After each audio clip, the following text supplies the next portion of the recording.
السلام علیکم دوستو کہ حضرت داؤد علیہ السلام کی قوم کو اللہ پاک نے بندر کیوں بنایا تھا؟ حضرت داؤد علیہ السلام کی قوم نے ایسا کیا گناہ کیا تھا کہ اللہ پاک نے انہیں بندر بنا دیا تھا؟ آئیے جانتے ہیں کہ حضرت داؤد علیہ السلام کی قوم کے 70,000 افراد سمندر کے کنارے ایلا نامی بستی میں رہا کرتے تھے۔ ان لوگوں کو اللہ نے ہزاروں نعمتوں سے نوازا تھا، لیکن جب راحت اور سکون آیا تو یہ اللہ کی عبادت سے محروم ہو گئے اور اللہ کی مخلوقات پر جرم کرنے لگے۔ تو یوں اللہ نے ان کو خبردار کیا کہ ہفتے میں ایک دن ہفتہ کے دن شکار نہ کیا کرو، اتوار سے لے کر جمعہ تک جتنا شکار پکڑنا ہے پکڑ لو، لیکن ایک دن اللہ کی عبادت اور مخلوقات پر امن کے لیے رکھ دو۔ یوں اللہ نے ان کا امتحان لینا شروع کر دیا۔ وہ اتوار سے لے کر جمعہ تک سمندر میں مچھلیاں پکڑنے لگتے تو مچھلیاں زیادہ مقدار میں ہاتھ نہ آتی، اور ہفتے کے دن سمندر کو دیکھنے کے لیے جاتے تو بڑی بڑی مچھلیاں نظر آنے لگتی۔ ان لوگوں میں سے ایک شخص کو شیطان نے ورگلا دیا کہ پریشان کیوں ہوتے ہو، میری تقدیر پر عمل کرو، تم شکار سے کبھی محروم نہیں رہو گے۔ تو بس شیطان کے کہنے پر اس شخص نے ہفتے کے دن کانٹا لگا کر ڈوری کو سمندر میں ڈال دیا تاکہ مچھلیاں پکڑ میں آ جائے، اور شیطان نے کہا کہ اس مچھلی کو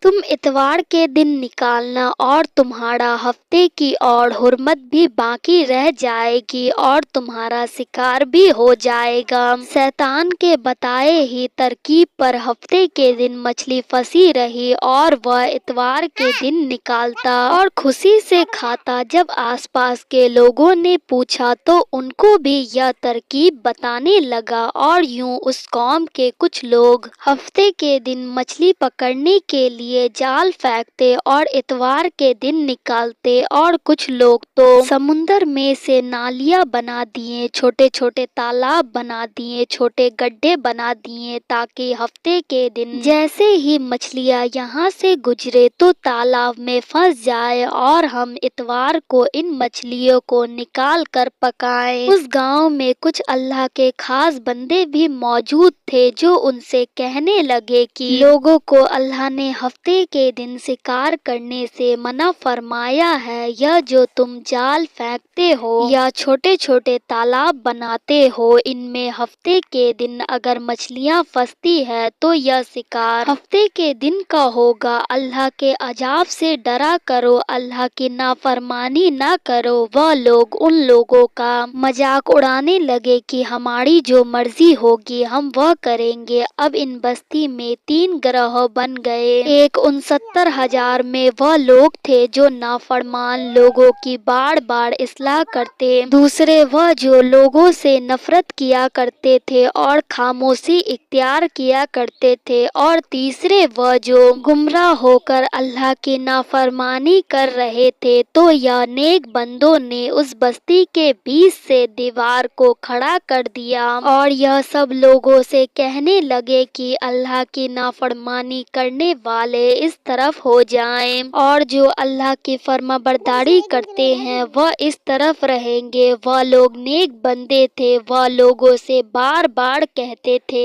اے لوگو اللہ سے ڈرو، قوم سمود قوم لوط کا جو حشر ہوا تھا اس کو یاد کرو، اللہ کی نافرمانی نہ کرو ورنہ تم پر بھی اللہ کا عذاب آئے گا۔ بہت سارے نافرمان جن کی تعداد تقریباً 12,000 تھی، وہ سب ہنستے رہے اور کہنے لگے یہ تو کتابی باتیں ہیں، ہم پر کوئی عذاب نہیں آئے گا۔ بس جیسے ہی وہ 2 گروہوں میں تقسیم ہو گیا، ایک وہ جو اللہ کی فرما برداری بندے تھے وہ دیوار کے اس طرف رہ گئے، اور دوسرے وہ جو نافرمانی بندے تھے وہ دیوار کے اس طرف رہ گئے، اور جو نافرمان بندے تھے وہ ہنستے رہے، مسکراتے رہے، اور جو اللہ کے فرما بردار بندے تھے وہ اللہ سے پوری رات معافی مانگنے لگے۔ بس جیسے ہی صبح ہوئی وہ نیک انسان اٹھے، انہوں نے محسوس کیا کہ دیوار کے اس طرف انسان کی کوئی آواز نہیں آ رہی ہے۔ جو اللہ کے فرما بردار بندے تھے ان میں سے ایک شخص نے دیوار پر چڑھ کر دیکھا کہ دیوار کے اس طرف کے لوگ سارے کے سارے بندر کی شکل میں تبدیل ہو چکے تھے اور بندروں کی حرکت کو انجام دے رہے تھے۔ اس طرح حضرت داؤد علیہ السلام کی قوم کو اللہ پاک نے نافرمانی کی وجہ سے بندر بنا دیا تھا۔